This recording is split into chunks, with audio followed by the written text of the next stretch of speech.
Bangladesh premier league শুরু হতে আর একটু সময় বাকি আছে। আর কয়েক ঘন্টার মধ্যে শুরু হবে বাংলাদেশ প্রিমিয়ার লিগ ক্রিকেটের 2025-এর আসর। এই আসরে global super league champion Rangpur Riders খেলবে সিলেট টাইগার্সের বিপক্ষে, যেটা বিপিএলের 4 নম্বর ম্যাচ।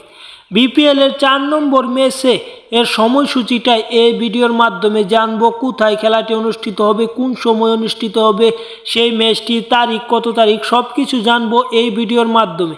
তাহলে দেরি না করে এখন পর্যন্ত যারা চ্যানেল সাবস্ক্রাইব করেননি তারা চ্যানেলটি সাবস্ক্রাইব করে ফেলুন, যাতে বিপিএল সহ ক্রীড়াঙ্গনের সকল আপডেট নিয়ে যেতে পারেন। তাহলে দেরি না করে আমরা দেখে আসি রংপুর রাইডার্স বনাম সিলেট টাইগার্সের মধ্যকার বিপিএলের 4 নং ম্যাচের সময়সূচি এবং ভেন্যু হিসেবে থাকছে শেরেবাংলা জাতীয় ক্রিকেট স্টেডিয়াম, মিরপুর, ঢাকা।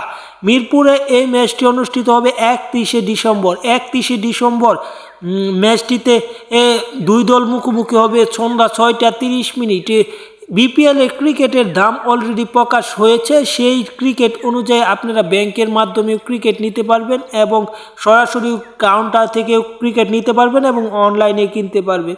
তার আগে যদি বলি, সিলেট টাইগার্স এবং রংপুর রাইডার্সের মধ্যকার এই ম্যাচে শক্তিমাত্রায় এগিয়ে থাকবে বর্তমান গ্লোবাল চ্যাম্পিয়ন রংপুর রাইডার্স। তারা অত্যন্ত ভালো খেলেছে, যেখানে তাদের ওপেনার সৌম্য সরকার তিনিও ভালো খেলেছিল, কিন্তু তিনি হয়তো এই ম্যাচটিতে থাকছে না, কারণ তাদের সৌম্য সরকার ইনজুরির কারণে জাতীয় দল থেকে ছিটকে গিয়েছিল ওয়েস্ট ইন্ডিজ সিরিজ। সেই হিসেবে এই ম্যাচে থাকবে নাই বলা যায় সৌম্য সরকার। পাশাপাশি ভালো ভালো প্লেয়ার আছে দু দলেরই, তাই খেলাটা জমজমাট হবে।